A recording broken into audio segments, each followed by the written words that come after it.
farce theater is a form of traditional Japanese theater, which, until my exploration of it, I was previously unfamiliar with.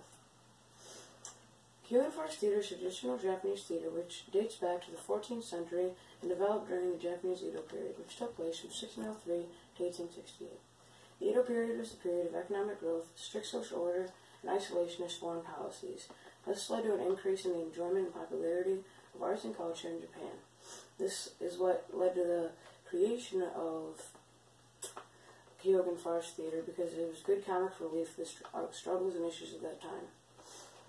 Kyogen farce theater, along with Noh theater, originated from Sarugaku theater, which was a popular type of Japanese theater from the 11th to the 14th century.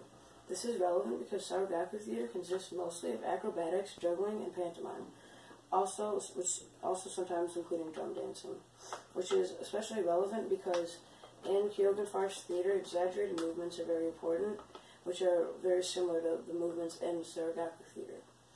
Kyogen farce theater is an intermission act for Noh theater, and it began this way, and it had a big influence on the development of Kabuki theater, which is a form of Japanese theater which has a large focus on intricate costumes and dance.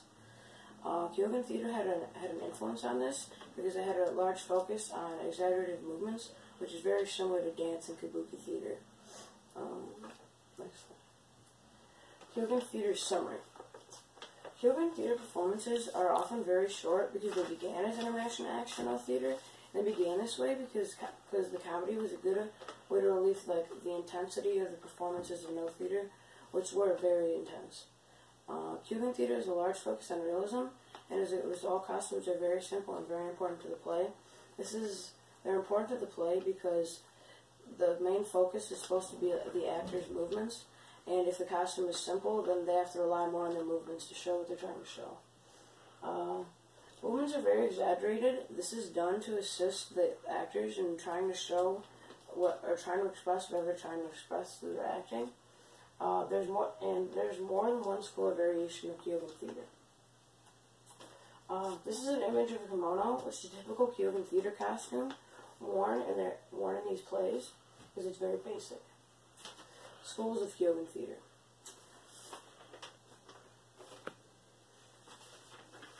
Kyogen tradition is often kept up by family groups such as the Akura School and Izumi School, which are denominations of Kyogen theater. The Akura School is just a form of Japanese Kyogen theater that uses more traditional language than normal Kyogen theater. The Izumi School is just a more elegant and calm style of Kyogen theater, which contains many other sub-schools, which are further denominations of it, which are different variations of the normal Izumi School of theater. Body and convention in Kyogen theater. The major theater convention used in Kyogen theater is body and movement because the costumes are very simple and it's the only way to portray what the actors are trying to portray. It is the most major and important theater convention in Kyogen theater because actors' movement often need to be exaggerated in order for the audience to better understand what the actors are trying to convey. Furthermore, the actors' movements are sometimes very abstract because they are meant to display the characters' emotions, which is important to the audience in all types of theater because it's what they're meant to get across. In Kyogen theater, body and movement is important, and scenes where music is played because sometimes the actors have to dance to the music or move to the music in order to show its meaning in the play.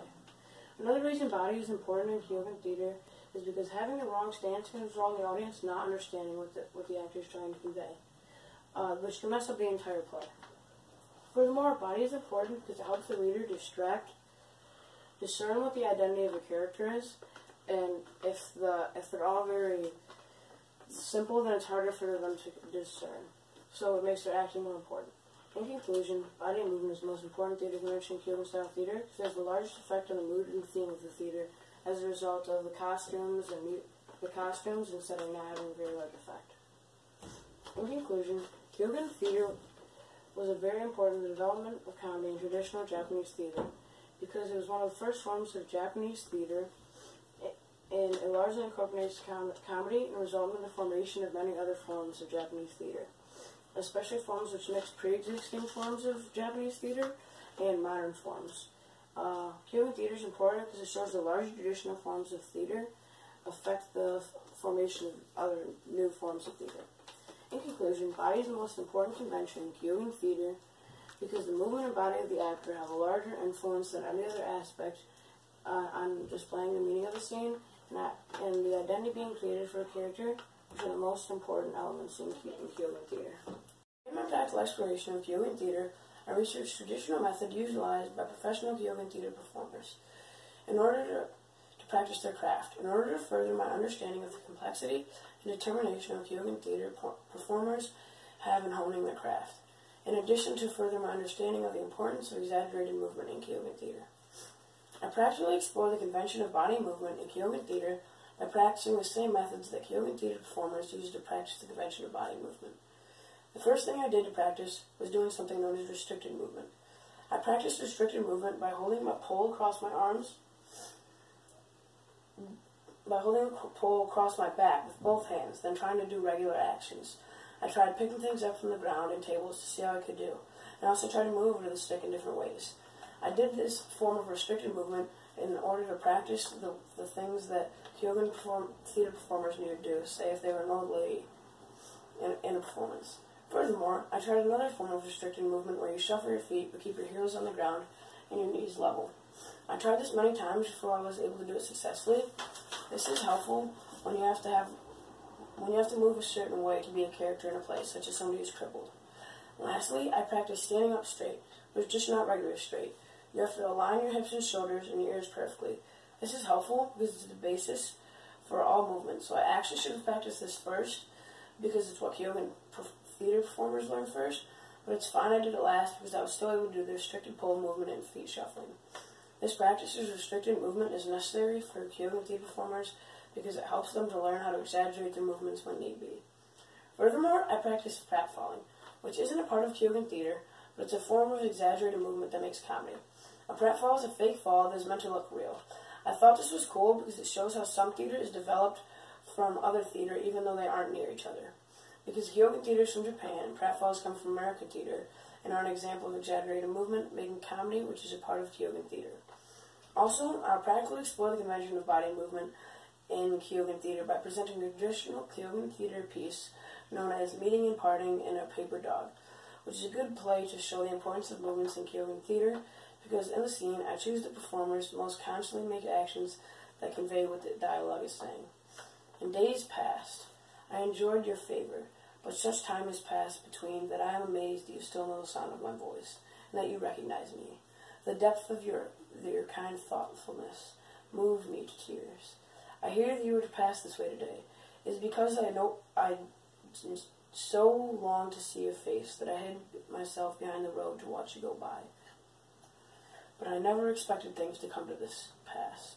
I was able to descend into the valley without a second thought, thanks to the training I received in the service of our master, the Mount Magistrate, and the foresight of my parents, who apprenticed to him. While I bowed in obedience, with face to the ground in front of the horse of the master whose wrath I had incurred, afraid to show my face to you, I kept my head upon my head. I beg you to forgive my impudence. Throughout portion A and B of my inquiry into Kyogen style theater, I have greatly developed my understanding of the history of traditional Japanese theater, in addition to the importance of body and movement convention in Japanese theater. As a result of my inquiry into Kyogen theater through research and practical exploration of its popular theater convention. Through my practical exploration, I learned that Tsurugaku theater is where many of today's popular traditional forms of Japanese theater originate, such as Kyogen and No. Also, I learned that Kyogen theater began as an intermission act for the forms of traditional Japanese theater. Furthermore, I learned that Kyogen theater often uses very simple costumes and that has many specific variations of itself known as schools. Not to mention, I learned that some forms of theater, such as Kyogen theater, are made to be comedic, and some schools of theater are just more traditional variations of a modern variant of the theater. An example of this is the Izumi school, which is a variation of Kyogen theater that uses traditional Japanese language, such as that found in Tsurugaku theater, the predecessor to Kyogen. All of this new knowledge about traditional Japanese theater contributed to my development as an internationally minded theater maker by making me more understanding of how you can incorporate parts of traditional theater into modern theater, and by making me more understanding of how to properly utilize theater conventions in my performance. In addition, my practical exploration and research of Kyogen theater helped me better my skills as an internationally minded theater maker, because it made me better understanding of how one type of theater can affect the formation of another type of theater. This helps me identifying the traditional parts of theater found in newer parts of theater. Also, it made me more able to include elements of traditional theater in modern theater performances. An example of this would be including elements of Italian Renaissance theater and English Renaissance theater, or including elements of choreographic theater and Kyogen theater performances. This would be helpful in a theater performance because it will show the extent of the playwright's knowledge of theater, me, and theater history. Also, it will help in trying to make performances less modern.